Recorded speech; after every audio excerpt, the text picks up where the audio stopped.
Artificial intelligence may still be capturing most of investors' attention, but we think that the situation in the Middle East still deserves some of our time. Not because the headlines are new, but because the range of outcome is still wide and the market impact runs through energy, inflation, and central bank policies. So in this episode, I'm going to lay out 3 scenarios. The best case scenario of the Strait of Hormuz being reopening soon, which I think is still the most likely scenario. Second, an extended closure of the strait. And finally, the worst case scenario where a deterioration in conflict lead to sustained damage in energy production and transportation infrastructure. Hi, welcome to On Investors' Minds. I'm Tai Hui, the Chief Market Strategist for Asia Pacific at JP Morgan Asset Management, and thank you for giving us a few minutes of your time to understand what investors are thinking right now and how to build the right portfolio. So in this episode, we're not really forecasting where things are going to be, but rather a scenario planning exercise, hopefully to guide you through the thinking process on how to react to the different outcomes. So let's start with the de-escalation scenario. The US and Iran have been negotiating for some time, and there are signs that an extension of ceasefire could come, as well as the reopening of the Strait of Hormuz. President Trump has signaled this a number of times, but the traffic across the strait remains just a trickle. So the core of this scenario is to see actual shipping traffic through the straits instead of what the government say.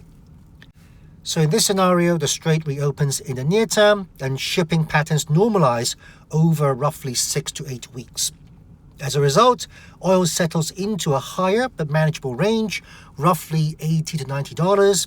This is because inventory will need to be replenished around the world, and insurance companies may still be charging a higher premium.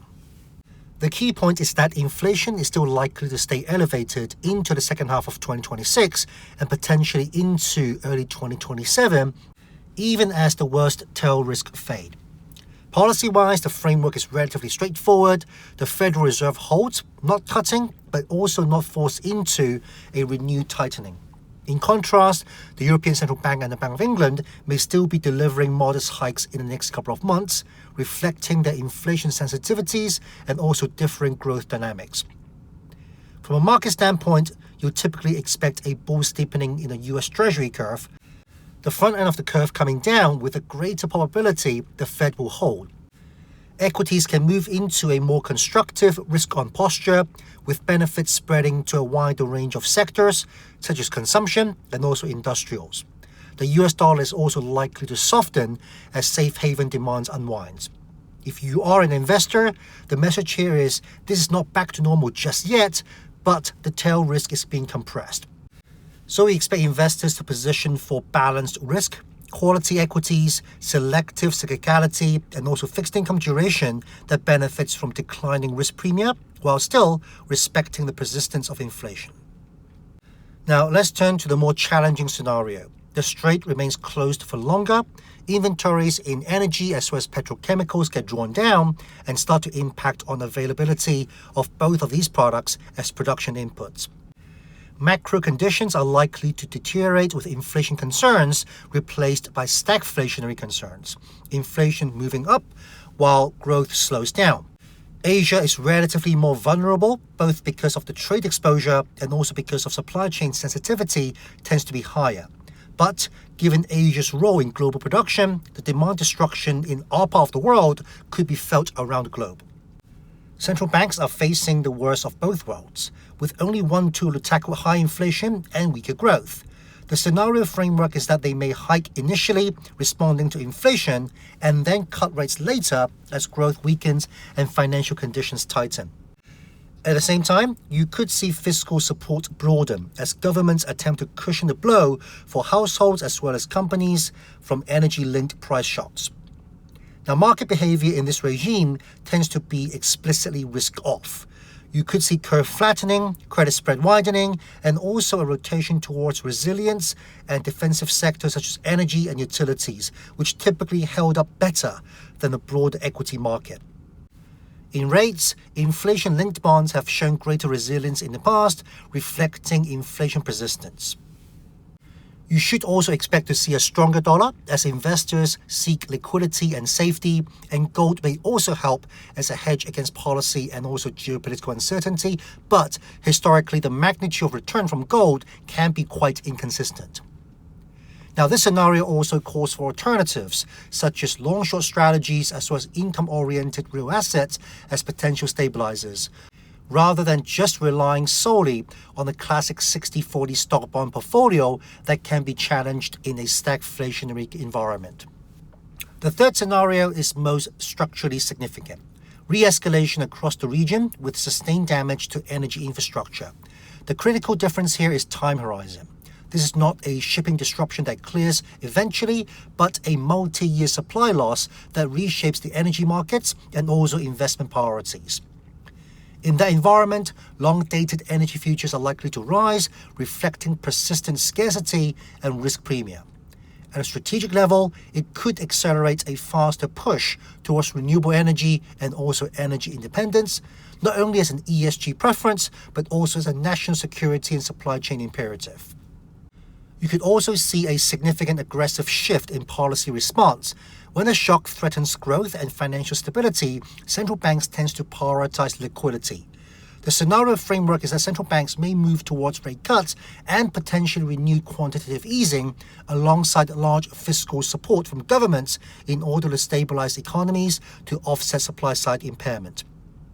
Naturally, you could see markets being much more volatile, not only in equities, but also in fixed income, followed by a potential for a rebound, often as policy support ramps up and investors begin to price in the medium-term winners of a reconfigured energy regime. The scenario points to sectors that are tied to this particular transition and also the infrastructure response: non-fossil fuels, energy storage, rerouting infrastructure, and also electric vehicle-related ecosystem. The common thread is that capital gets redirected towards resilience, new supply routes, new energy sources, and technologies that reduce exposure to vulnerability choke points.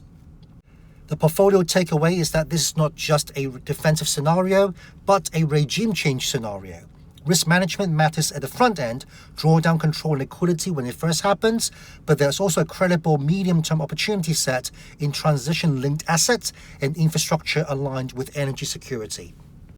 So in summary, these are vastly different scenarios that require different strategies. We're clearly hoping for the best, but also being ready for the more volatilities and structural shifts ahead. One thing I hope you have picked up from this podcast today is that there are solutions to each of these scenarios, and cash is not the only answer. So this scenario analysis is actually part of our 2026 mid-year outlook paper that will be released on the 15th of June. Alongside with this discussion, we're also sharing our thoughts on AI developments, opportunities in China, and also how the midterm elections could reshape US policies. Look out for our mid-year outlook in your inbox or reach out to your JP Morgan Asset Management client advisor.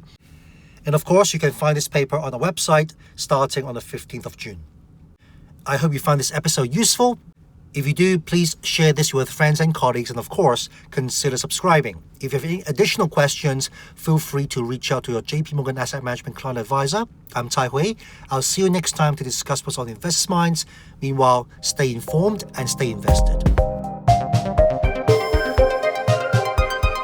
This content is a general communication being provided for informational purposes only. It is educational in nature and not designed to be taken as advice or a recommendation for any specific investment product, strategy, plan, feature, or other purpose in any jurisdiction, nor is it a commitment from JP Morgan Asset Management or any of its subsidiaries to participate in any of the transactions mentioned herein. Any examples used are generic, hypothetical, and for illustration purposes only.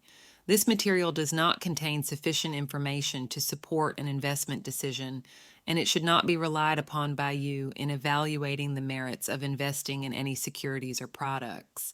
In addition, users should make an independent assessment of the legal, regulatory, tax, credit, and accounting implications and determine, together with their own financial professional, if any investment mentioned herein is believed to be appropriate to their personal goals.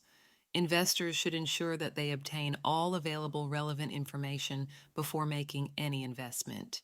Any forecasts, figures, opinions, or investment techniques and strategies set out are for information purposes only based on certain assumptions and current market conditions, and are subject to change without prior notice. All information presented herein is considered to be accurate at the time of production, but no warranty of accuracy is given and no liability in respect of any error or omission is accepted. It should be noted that investment involves risks. The value of investments and the income from them may fluctuate in accordance with market conditions and taxation agreements, and investors may not get back the full amount invested. Both past performance and yields are not reliable indicators of current and future results. JP Morgan Asset Management is the brand for the asset management business of JP Morgan Chase and Company and its affiliates worldwide.